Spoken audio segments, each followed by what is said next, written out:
consejo de qué prácticas, qué actividades el ser humano puede encontrar la felicidad. Y veíamos ahí el pasaje de Mateo 11:6, donde dice el Señor Jesús: bienaventurado aquel que no haya tropiezo en mí. La felicidad o la bienaventuranza, que no es una simple felicidad, mencionábamos lo que significa la palabra bienaventurados. Es una palabra que traspasa los límites de lo físico y de lo material para llegar hasta la misma eternidad. Mencionábamos que esa práctica es no encontrarle un defecto, un error o algo a Jesús.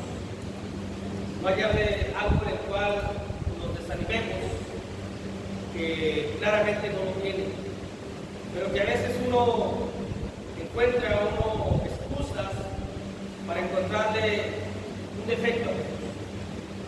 Jesús lo tiene, nosotros sí. Es un error decir no voy a la iglesia por causa de tal hermano, porque el cuerpo es de Jesús y el cuerpo es perfecto. Si yo tengo un error y por causa mía no vienen, obviamente no pertenezco al cuerpo de Cristo, porque en el cuerpo de Cristo está la perfección solamente. Y entre muchas cosas que hablábamos hoy en la mañana, hacíamos la comparación de aquellos que en su tiempo del mundo anduvimos jugando al fútbol, cómo nos preparábamos desde martes, miércoles, jueves para el día domingo, que era el día que nos causaba felicidad practicar nuestro deporte. Y desde un día antes preparábamos la maleta, y desde un día antes preparábamos el dinero también, la cuota que nos piden, y también el dinero para las bebidas etílicas que nos causaban dolor y alegría. También preparábamos para algo de comida, porque era el día que nos sentíamos gozo y placer de practicar aquella actividad. Tal vez no venimos a la iglesia porque no sentimos ese gozo, esa felicidad, y algo le encontramos a Jesús que no cuadra en nuestros pensamientos, pero eso nos va a traer una infelicidad temporal y eterna. Vamos a ver otra actividad, otra práctica de cómo el hombre puede ser feliz conforme a lo que Dios nos dice, no al pensamiento personal, o el pensamiento del mundo, porque en el pensamiento del mundo está el baile, por ejemplo, que causa felicidad para muchos, y es el concepto de ellos: o vive la vida, o no tengas una sola mujer, tengas un solo marido, diviértete. Esa es la felicidad que el consejo que ofrece el mundo. Pero conforme a lo escrito, eso no va a causar más que infelicidad eterna por el tormento en el que se va a llevar si es que se siguen esas prácticas. Por ello, iniciamos en la mañana esta serie de estudios: ¿dónde está la felicidad? ¿Cómo encontrar la felicidad? ¿Cómo ser feliz? Para que mi rostro se vea reflejado ese gozo de que soy feliz. Porque aunque soy cristiano y aunque yo digo que tengo la salvación, mi rostro desencajado, mi rostro triste, mi rostro amargado indican otra cosa. Y un cristiano debe de estar gozoso, contento. Y a veces no lo reflejamos. ¿Por qué? Porque no nos metemos de lleno a aquellas prácticas que conducen a la felicidad misma del cristiano. En el libro de los Salmos, capítulo 1, versículo del 1 al 3, vamos a considerar este tema: bienaventurado el que se deleita en la ley de Dios. Bienaventurado el que se deleita en la ley de Dios. En la mañana vimos: bienaventurado el que no haya tropiezo en Jesús. Hoy veremos: bienaventurado el que se deleita en la ley de Dios, el que encuentra ese gozo en la palabra de Dios, encuentra esa alegría en la palabra de Dios, encuentra ese tesoro en la palabra de Dios. Cuando uno escudriña la Biblia, por el consejo que nos dio la semana pasada, y que encuentra sabiduría, que es lo que hay en la Biblia, se queda uno asombrado y agradecido grandemente con Dios, de que la mente se le ilumine, o Dios ilumine la mente de uno para encontrar una verdad tan feliz, que nos llena completamente, cuando en la palabra de Dios está nuestra delicia. Pero si nuestra delicia está en tener la Biblia cerrada, si nuestra delicia está en ver televisión, en ver alguna plataforma de las que hay en la actualidad, pues entonces todo depende de dónde encontremos nosotros la felicidad, pero tal vez pueda ser algo placentero eso, pero momentáneo. Porque la verdadera felicidad o la bienaventuranza está aquel en el que se deleita, dice la Escritura, en la ley o en la palabra completa de Dios. Dice la Biblia, textualmente, Salmos capítulo 1, versículo de 1 a 3, bienaventurado el varón que no anduvo en consejo de malos, ni estuvo en camino de pecadores, ni en silla de escarnecedores se ha sentado, sino que en la ley de Jehová está su delicia, y en su ley medita de día y de noche. Será como árbol plantado por las corrientes de aguas, que da su fruto en su tiempo, y su hoja no cae, y todo lo que hace prosperará. Todo lo que hacen en todos los sentidos, va a haber una prosperidad, una abundancia de todo lo que haga aquel que en la ley de Dios se deleite, encuentre ese placer. A veces nos brincamos esa etapa o esa práctica, decimos por ser parte de Dios voy a ser próspero. Y malinterpretamos la prosperidad, porque cuando hablamos de prosperidad, inmediatamente se nos viene a la mente la abundancia de bienes. No necesariamente la prosperidad sin bienes, tampoco es la salud la prosperidad. La prosperidad es la paz, la tranquilidad, el gozo que encontramos con Dios. Y eso no lo encontramos en ningún lado. Pero como la Biblia dice que en todo vamos a prosperar, entonces abarca todos los ámbitos y todas las áreas de nuestra vida, así sea lo económico, la salud, en el hogar, y en todo lo que hagamos va a prosperar. Eso lo va a hacer prosperar Dios a la manera de Dios y no a la manera nuestra. Porque nosotros queremos la prosperidad de abundancia y Dios a veces la prosperidad es mantenernos con lo que tenemos sin que alguna cosa os falte a nosotros. ¿Por qué es bienaventurado? Mencionamos en la mañana, hacíamos esa pregunta. ¿Por qué es bienaventurado? Y vamos a citar las 6 cosas que vienen aquí textuales, a ver hasta dónde alcanzamos. Son 7 cosas que vienen aquí en estos 3 versículos, el por qué aquel que se deleita en la ley de Dios, o aquel que encuentra en la ley de Dios su delicia, es bienaventurado. Palabra de Dios, concepto de Dios, idea de Dios, no es de hombre, no es consejo de hombre, sino es palabra de Dios. Lo primero que encontramos ahí es de que es bienaventurado porque no anda en consejo de malos, dice la Escritura. Bienaventurado el varón que no anduvo en consejo de malos.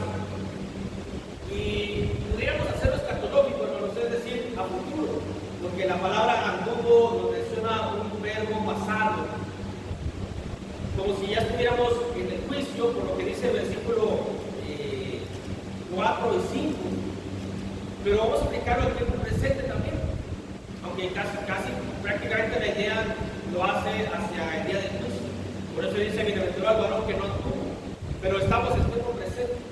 Y la idea es de que aprendamos de la palabra de Dios para que en tiempo presente dejemos o no andemos en el consejo de los malos.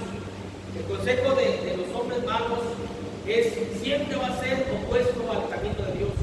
Siempre va a ser lo contrario a Dios. Siempre el consejo de hombres, que es el consejo de malos, siempre nos va a situar en la oposición de lo que debe de ser el camino correcto hacia Dios. Todo su consejo va a ser hacia la diversión, hacia la carne. ¿Por qué? Porque en eso piensa, porque eso practica, porque eso es lo que hace. Pero es bienaventurado, es decir, es feliz aquel que no anda en esos consejos. Y uno puede decir, pero ¿cómo? Si yo veo a mis amigos, a mis amigas, a mis compañeros que son felices, que ríen a carcajadas, yo no puedo hacerlo. Y ellos andan en las cuestiones del mundo, pero son felices. Y ellos me dicen, acá está la felicidad, vente con nosotros. Deja a Dios, no vayas a la iglesia, ahí nada más vas a aburrirte, ahí nada más vas a perder tiempo. Es el consejo de los malos, de los hombres que no tienen en su mente a Dios, que no tienen en su pensamiento a Dios, que no tienen en su práctica a Dios, que se levantan y que despiertan y en vez de dar gracias a Dios, empiezan a maquinar y a pensar cómo ser felices a su manera, a su gusto y a su gozo. Pero Dios nos dice, todo aquel que no anda en consejo de malos es bienaventurado por las cuestiones y prácticas que ellos hacen y los consejos que ellos nos dan. ¿Qué le dijo aquella mujer de Job cuando Job estaba sufriendo, cuando Job estaba en calamidad? ¿Qué acaso le dijo el consejo de su propia esposa consejo de su propia mujer, de la madre de sus hijos, el consejo de quien la acompañó a Job en todas sus travesías, al menos en ese tiempo, el que gozó, la que gozó con él, que disfrutó con él. Pero cuando todo se vino abajo, ¿qué fue lo que le dijo a aquella mujer? Maldice a Dios y muere. Maldice a Dios y muere. ¿Cómo es posible que la compañera de su vida le diga esto? El consejo que le estaba dando, en vez de que le dé un consejo, oye, pues ten paciencia, pídele más a Dios, vamos a hacer holocausto como el que hacías antes, vamos a, necesitas orar más. No, el consejo es todo lo contrario, a todo lo opuesto a lo que Dios quiere, a lo que Dios indica, a lo que Dios pide. A veces también podemos nosotros ser malos, a veces podemos dar mal consejos. Por eso el apóstol Pablo dice, limpio estoy de la sangre de estos justos, porque no han oído a daros todo el consejo de Dios que dice allá en el libro de ellos. Uno es bienaventurado, hermanos, uno es bienaventurado, uno es feliz, dichoso, completamente y lo será eternamente, siempre y cuando no escuche ese consejo, no escuche el consejo de los malos, el consejo opuesto a Dios, porque en el consejo de los malos, en el consejo de los hombres está la diversión, la alegría, un poquito no te pasa nada, con poco, pues ¿qué tiene? Disfruta la vida, hombre, disfruta la juventud, al rato vas a envejecer, vas a morir, a menos que tu paso por la vida haya valido la pena. Ese es el pensamiento y el consejo de ellos. El consejo de Dios es que nos apartemos de ese tipo de consejo, que no escuchemos ese consejo, que cerremos el oído a ese consejo y que pongamos en la balanza qué es lo más importante. El consejo de Dios que nos indica que por la obediencia, por la sumisión, como decíamos en la mañana, vamos a tener la eternidad del consejo de Dios. O el consejo de los hombres que por la iniquidad, por la avaricia, la codicia, todo lo que es carnal, tendremos un tormento eterno. Por eso Dios nos dice, bienaventurado el varón que se deleita en la ley de Dios, porque cuando uno lee la ley de Dios, cuando uno lee el consejo de Dios, cuando uno se mete a lo que es el santo libro, a las palabras, a interpretarlas, a buscarlas, a examinarlas, ahí encuentra su delicia, ahí encuentra su placer, aquel que quiere gozarse de Dios, aquel que quiere ser feliz con Dios, porque aquel que quiere ser feliz de acuerdo a los bienes del mundo, de acuerdo a los rudimentos del mundo, no va a encontrar en este santo libro su delicia, jamás lo va a encontrar. ¿Quiénes de los que estamos aquí abriendo la Biblia esta semana? Muy pocos, muy contados, quienes estudiamos y quienes nos metemos al santo libro. Muy poco, realmente, lo hacemos muy poco. Y aquí está la delicia. Si en una comida nosotros consideramos que tal tipo de comida es placentera, la buscamos continuamente y es algo muy usual, porque me gusta mucho esa comida y quiero seguir disfrutando. Si nosotros consideramos que el santo libro de Dios no me causa deleite, no me causa placer, no lo voy a abrir. Por eso no abrimos la Biblia, por eso no leemos la Biblia, porque se nos hace soso, pesado, algo que, ¿para qué me meto en camisa de 11 varas? ¿Para qué ya me dolió la cabeza? ¿Por qué me dolió la cabeza de leer la palabra de Dios? De escudriñar la palabra de Dios. No es todo. Que me duele la cabeza darle el sol, eso es pesado, eso sí. Pero ¿cuál es el consejo de los malos? No leer, no estudiar, no escudriñar, alejarnos de Dios. Por eso la Biblia dice, bienaventurado el hombre o todo aquel que se deleita en la ley de Dios. Preguntémonos y cuestionémonos, hermanos. ¿Es un deleite escudriñar la ley de Dios, la palabra de Dios? Lo hemos sentido desde que nos bautizamos hasta ahorita. Hemos sentido ese gozo, ese placer que produce la ley de Dios, la palabra de Dios en general. ¿O le encontramos autoridad? Sinceramente, contestémonos cada uno, porque depende de nuestra respuesta, es de que o entramos en lo que Jesús, lo que Dios dice, bienaventurado el que se deleita en la ley de Dios, o estoy fuera de esta bienaventuranza, o estoy fuera de esta felicidad, o estoy fuera de esta dicha, porque yo nunca he encontrado un deleite a la ley de Dios. Tal vez Dios se equivoca. ¿Ustedes creen que Dios se equivoca? ¿A poco Dios nos dice, no, aunque no te deleites como quieres feliz, no? Dice, es que para que le agarremos sabor, como decimos coloquialmente, nos tiene que gustar la palabra de Dios. Tenemos que abrir la Biblia y empezar a cuestionar y a entender todas las cuestiones espirituales que la propia palabra de Dios menciona. Es una gran riqueza, es una gran sabiduría la palabra de Dios.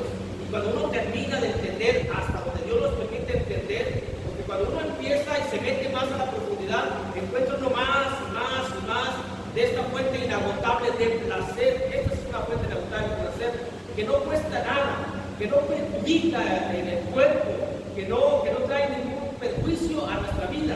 Porque aquellos que les gustan las bebidas etílicas gastan mucho dinero, gastan mucho tiempo, su cuestionamiento moral va hacia lo bajo y se está perjudicando grandemente su cuerpo. Aunque ellos dicen que encuentro placer, y hasta hacen, cuando le dan un trago, y hacen un gesto de gozo y de placer por haber bebido aquella bebida etílica. Aunque gasten mucho dinero, aunque tengan problemas morales, económicos de todo tipo, pero ahí es un placer. Ahora la palabra de Dios, que trae una felicidad que no perjudica el cuerpo, que no vamos a invertir ni un solo peso en un placer, que basta solamente con abrir la Biblia, pedir la guía del Espíritu Santo, entenderla a la manera de Dios, no a mi propio pensamiento, y encuentro una gran delicia. ¿Qué dice el libro de los Salmos cuando dice la Biblia que los mandamientos de Dios son rectos? Y luego al último, lo que es el coro, que dice que son deseables más que el oro, más que la miel, la que destila el panar. Realmente para nosotros la palabra de Dios es de esa manera, es deseable, la deseamos más que el oro, porque dice la Biblia en el Salmo 19, versículo del 7 al 10, por ahí, el 10 creo que es lo que dice, deseables son más que el oro, o deseamos más el oro que la palabra, porque el oro es muy llamativo. Imagínense, a ver, aquí está un lingote de oro y aquí está la palabra de Dios. ¿Qué deseamos nosotros? ¿Qué elegiremos nosotros? Respondámonos sinceramente. El oro, aunque sea llamativo, aquí algún día va a desaparecer, va a ser quemado, fundido por el fuego, y la palabra de Dios dice que permanece para siempre. Pero solamente aquel que encuentra el deleite, el placer en la palabra de Dios, es aquel que es bienaventurado por lo que encuentra. Porque a veces no se puede explicar por qué eres feliz con la palabra. Es que no te lo puedo explicar y que tú lo experimentes, y tú que tú pases también por ello, para que veas por qué es uno feliz y por qué hago uno con la sonrisa a pesar de los problemas que puede haber. Esta es felicidad, y no el logotipo que ponen aquellos de la iglesia de Jesucristo de los santos de los últimos días. ¿Qué lo han visto? ¿Sí, verdad? El que es un así amarillo, sea feliz, ¿eh? Esta es felicidad. ¿Por qué es bienaventurado el hombre que se delecta, o el varón que se delecta en la ley de Dios? Es bienaventurado porque no está en el camino de pecadores, dice la Biblia. El camino de pecadores sabemos que es el camino ancho, sabemos que es el camino espacioso, sabemos que es el camino de todos los razonamientos humanos. Yo creo, yo pienso, todos. Por eso hay infinidad de religiones, por mencionar esa palabra, o hay infinidad de conceptos en cuanto a la palabra de Dios. Muchos. Y cada quien dice, yo creo que esto es y aquí lo hago. Yo creo que esto es y esto lo voy a hacer. Es el camino de pecadores. Porque el camino angosto es el camino de una sola enseñanza, de una sola doctrina, de una sola palabra, de un solo Señor, de un solo camino, de un solo Padre, de una sola eternidad.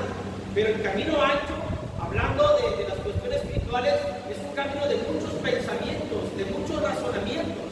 Por ello, la sujeción de nosotros al pensamiento de Dios, decíamos en la mañana, a no aferrarnos al pensamiento mío, porque entonces si me aferro al pensamiento mío, puedo andar en el camino de pecadores, en el camino que cada quien piensa lo que quiere, en el camino que cada quien hace lo que quiere, porque así dice la Escritura. Hay dos caminos, uno es ancho y espacioso que llevan a la muerte, al tormento, y el camino angosto, el que no es de pecadores. Obviamente el camino angosto no es de pecadores, pero es el camino en el cual nos sujetamos todos, en el cual nos sometemos todos a una enseñanza, a un solo Señor, a un solo Padre, a una sola palabra, y que yo debo de entender, si quiero ser bienaventurado, aquellos conceptos que yo los he entendido mal, que debo de sujetar y someter a un solo camino, ¿verdad? Porque entonces yo quiero ser, ¿quién no quiere ser bienaventurado? ¿Quién no quiere ser felices? ¿Quién no quiere ser dichoso? Queremos tener toda esa dicha, ese gozo, ese regocijo. Veamos la palabra, veamos lo que nos dice, cómo encontrar esa felicidad. Porque en el mundo la felicidad es dinero, es abundancia, es bienes, es popularidad, es todo eso. Es un carro, es una casa, eso causa placer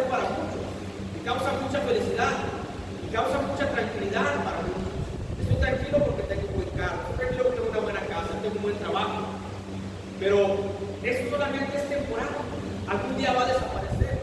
La verdadera bienaventuranza, la verdadera felicidad es estar en el camino correcto, en tener esos bienes espirituales, esa riqueza espiritual. Por eso tenemos que someternos a la palabra de Dios y olvidarnos de los razonamientos humanos, aun cuando alguien de aquí lo haya dicho, hermanos, esto es así y no es así conforme a la Biblia. Ese es camino ancho, es el camino de tu pensamiento. El camino angosto es el de la doctrina de Jesús, aquel que le enseña como quien tiene autoridad. Y entonces cuando uno entra o cuando uno va por el camino que no es de pecadores, uno es bienaventurado. También dice la Biblia ahí, ¿por qué es bienaventurado? Porque no se sienta en silla de escarnecedores, o porque no hace empatía con los escarnecedores, porque hace lo que dice el Salmista 122:1. Yo me alegré con los que decían: a la casa de Jehová iremos. ¿Con qué nos alegramos nosotros? ¿Con quién sentimos el gozo? O yo me alegro con los que van al fútbol, o me alegro con los que van al estadio, o soy empático con ellos, o hago empatía con los escarnecedores. El hecho de que a lo mejor no me junto con ellos, pero si yo tengo los conceptos y las ideas de un escarnecedor, entonces yo me siento en la misma silla que ellos. Yo ocupo el mismo lugar que ellos. ¿Qué es un escarnecedor? Podemos preguntarnos. Es alguien que se burla, se mofa, todo lo relacionado a Dios. ¿Y por qué Dios quiere que te reúnas? ¿Y por qué Dios quiere que le alabes? ¿Y por qué Dios quiere que le adores? Ay, sí, ahí van los aleluya. Ese es un escarnecedor.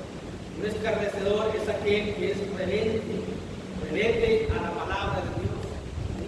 Un escarnecedor es aquel que no respeta la autoridad, no respeta a Dios, que es la autoridad máxima, que es el creador. Cuando no lo respeta, cuando no le da la gloria y la honra. Cuando se burla de un cristiano, ese escarnecedor se está burlando de la autoridad máxima, de la autoridad de Jesús. Cuando cambia la palabra, si es que practica alguna religión, se burla de Jesús. Cuando Jesús viene y establece mandamientos, y él establece sus propios mandamientos, se burla de Jesús. No está acatando y respetando la autoridad que debe de tener o que tiene el Señor Jesús.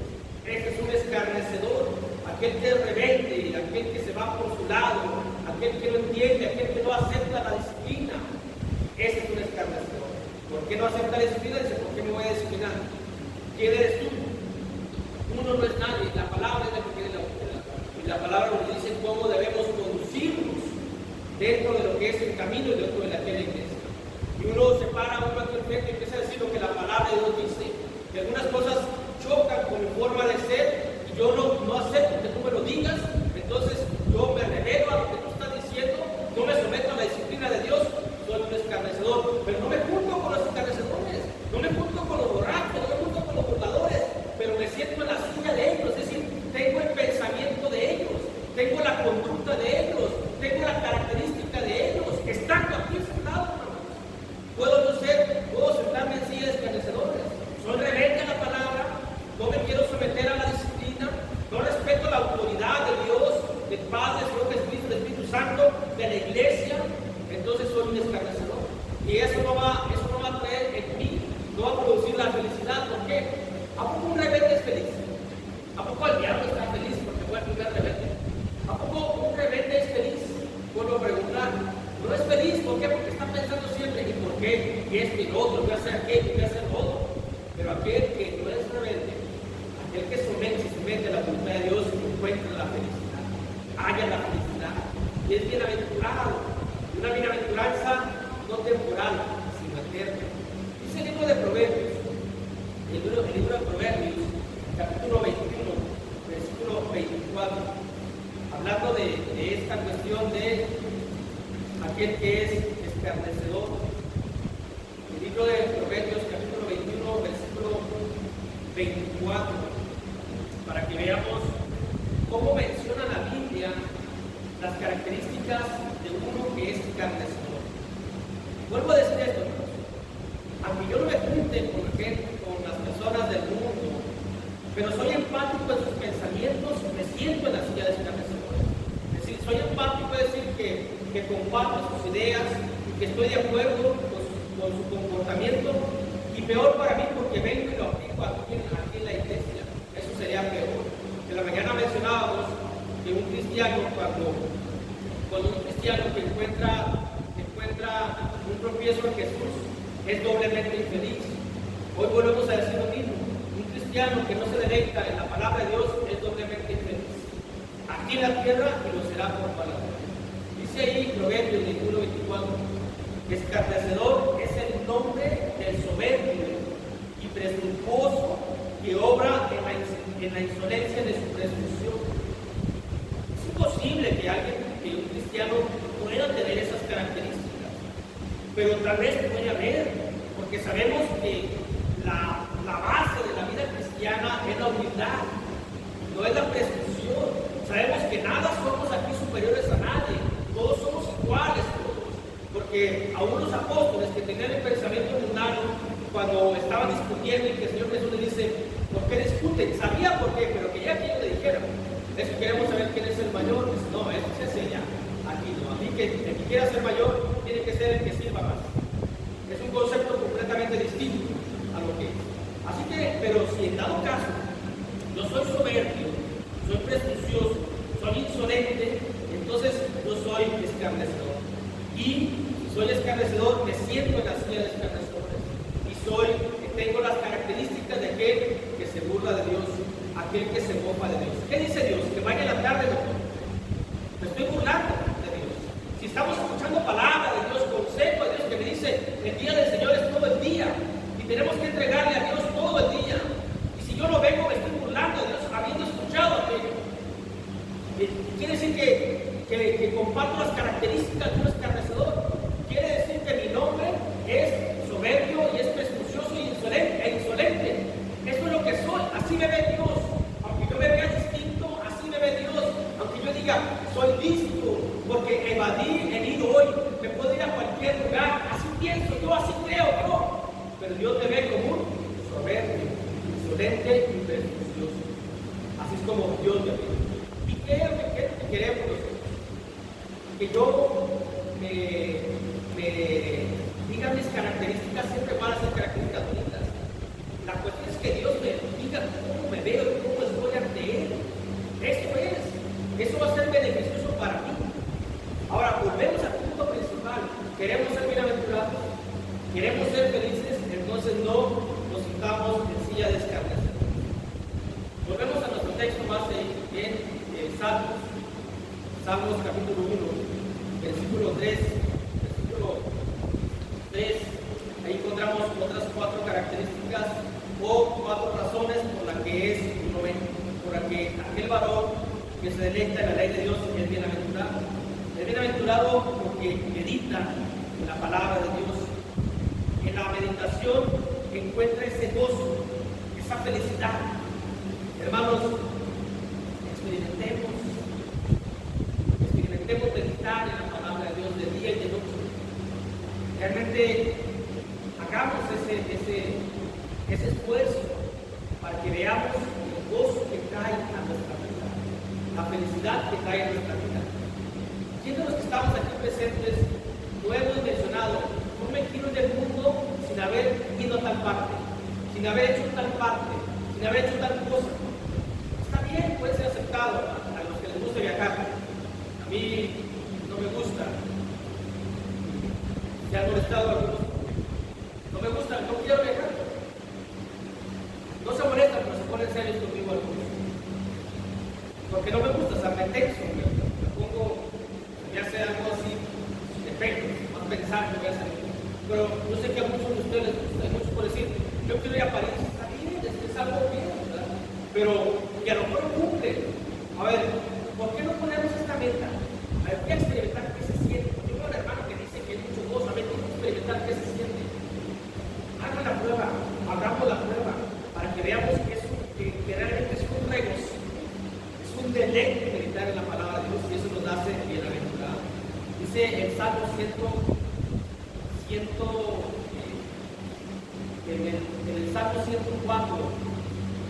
versículo 34, veamos la experiencia del salmista, veamos la experiencia de aquel que ya lo hizo. Pues si a veces a uno de los que nos paramos aquí no se los cree, bueno, veamos lo que Dios dice en su palabra. Salmo 104, versículo 34 dice: tú dulce será mi meditación en él, yo me regocijaré en Jehová. Por eso es bienaventurado, porque encuentra ese regocijo. Hay fiestas, hay reuniones, y uno dice, no voy a ir porque prefiero estudiar la palabra. ¿Cómo es posible que prefieras estar ahí estudiando la palabra así? ¿Por qué? Porque aquí está mi gozo, aquí está mi regocijo, aquí haciendo un tema, estudiando para mí, para mi crecimiento personal, encuentro ese gozo, ese regocijo, encuentro esa felicidad eterna, porque será eterna esta bienaventuranza. Pero hay que experimentarlo. Yo sé que muchos tenemos proyectos de vida que no hemos hecho todavía y queremos lograrlos. ¿Por qué no ponernos como un desafío, por ejemplo? Hagamos este desafío de, voy a experimentar si realmente es un gozo, una delicia, estar leyendo la palabra de Dios, estudiando, no más leyendo, escudriñando, leyendo, investigando. Hoy que tenemos el acceso a la tecnología, que podemos preguntar, ¿qué significa esta palabra de acuerdo a la Biblia? Y nos da un sinfín de armonía y concordancia, pero sobre todo el Espíritu Santo que empieza a acomodar las cosas en nuestra mente, y uno se queda así, ay, cómo Dios es tan grande, Dios es sabio, cómo su palabra está como el cuerpo humano ligado, cómo nos pegamos en el dedo del pie y nos duele la cabeza. Así está la palabra de Dios desde Génesis hasta Apocalipsis, algo sorprendente, pero para esto hay que encontrar este placer y este deleite que solamente se obtiene en la palabra de Dios, y lo cual esta práctica nos va a dar una bienaventuranza, una felicidad. También es feliz o es bienaventurado porque dice la Biblia que dará frutos espirituales, que da su fruto en su tiempo. Dice ahí la Escritura, bienaventurado el varón que se deleita en la ley de Dios, porque da fruto en su tiempo, es decir, voy a ser fructífero. Uno de los frutos más complicados que hay en la vida del ser humano son los frutos dignos de arrepentimiento, son los más difíciles. Pero cuando entendemos la Biblia y nos deleitamos, esos frutos los hacemos que salgan. ¿Por qué son más difíciles? Porque impera el orgullo, impera la soberbia, impera el que no me reconozca como pecador, impera el que no me reconozca como que he fallado. Por eso son más difíciles. Pero cuando nos deleitamos en la palabra de Dios y escuchamos que dice, todo aquel que no se arrepienta se va a morir, como se nos dijo hace poco, de acuerdo a lo que dice el Evangelio de Lucas. Entonces, ¿qué dice uno? No, yo me voy a arrepentir, no quiero morir. Ahí está uno la delicia y encuentra uno la felicidad allí, en ese fruto digno, pero que sea digno de arrepentimiento. Es decir, que se nos vea que realmente es catalogado en tu vida, que hayas dejado aquellas cosas y que hoy tengas unas cosas que Dios lo catalogue como digno de arrepentimiento. Porque no todo lo que uno nos arrepentemos ya para Dios es digno. Solamente Dios tiene que darle esa calidad, esa característica que así Él está cumpliendo, su arrepentimiento es digno de llamarse arrepentimiento. Dice la Escritura ya en el Evangelio de Mateo que aquel cuando ha recibido la palabra de Dios y ha caído en buena tierra, produce al 30, al 40, 60 o al 90%. Quiere decir que si yo me deleito en la ley de Dios y soy fructífero, significa que tengo buena tierra. ¿Cuál es la aplicación de aquella buena tierra? Si no es el buen corazón. Significa que mi corazón ha recibido la palabra, he sido fructífero porque ha caído en mi corazón, en la tierra en buena, y eso ha hecho posible que sea fructífero. Pero si no soy fructífero, hermanos, significa que tal vez fui sembrado en terregales, en lo duro, o en aquello donde salieron todo lo que menciona en la Escritura, que ahogaron la palabra. Porque de aquellas 4 partes donde fue sembrada la Escritura, solamente una parte es donde ha fructiferado para dar fruto al 30, 60 y al 90%. Y dando como resultado que quien lo haga significa que ha caído en buena tierra. ¿Cuál es la buena tierra? El buen corazón. Si tenemos buen corazón, significa que tenemos algo que a Dios le agrada. Porque tengo un corazón que acepta que es pecador, pero que se arrepiente. Pero tengo un corazón que acepta que está equivocado, pero pide la guía de Dios. Y soy fructífero. ¿Pero por qué? Porque me deleito en la palabra de Dios, es lo que dice aquí, el Salmo capítulo 1, versículo 13. Y la última frase que dice aquí, y su hoja no cae. Una vida constante, una vida permanente, una vida eterna, que no nos causa placer y bienaventuranza saber que viviremos eternamente. No nos aferremos a la vida física. La vida física, aunque nos aferremos a la vida física, como que algún día vamos a quedar aquí perdidos. Aferrémonos y trabajémonos por la vida eterna. Que la hoja no caiga. ¿Qué es lo que pasa cuando cae la hoja hoy en septiembre, que viene el otoño? Cae verde, pero al poco tiempo se empieza a secar y luego llega el aire, se la lleva y desaparece completamente.